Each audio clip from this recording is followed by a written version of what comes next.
এখানে চুলা পরিমাণ মতো তেল আর পেঁয়াজ দিয়ে ভালো করে ভেজে এখানে দিয়ে দিলাম নারিকেল বাটাটা, একটু কষিয়ে নিলাম ভালো করে, দিয়ে দিলাম চিংড়ি মাছটা, দিলাম হলো আদা রসুন বাটা, দিলাম লবণ, দিলাম হলুদের গুঁড়া স্বাদ মতো, দিলাম কাঁচামরিচ পেস্ট, এখানে শুকনো মরিচ ব্যবহার করব না। তো হ্যালো গাইজ, আসসালামু আলাইকুম, নিউ ব্লগ নিয়ে আসলাম আপনাদের মাঝে। তো এখানে আমি ডাটাটা রান্না করতেছি, আমইনা দাঁড়া বলে আমাদের ভাষায়। তো আমি সুন্দর করে চিংড়ি মাছগুলো কষিয়ে নিলাম ভালো করে, কষানোর পরে এখন আমি ডাটাটা কষিয়ে নিছি।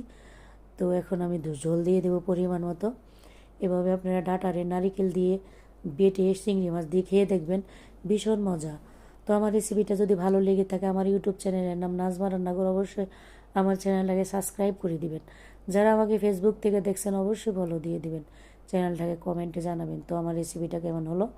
এখানে আমি রান্না করে নিচ্ছি কবুতরের মাংস, আজকে এলো ভুনা করে দিয়েছি কবুতরের মাংস। কবুতরের মাংস কিন্তু খেতে আমার কাছে ভীষণ ভালো লাগে। এখানে আমি সব শেষে জিরার গুঁড়াটা দিয়ে দিলাম।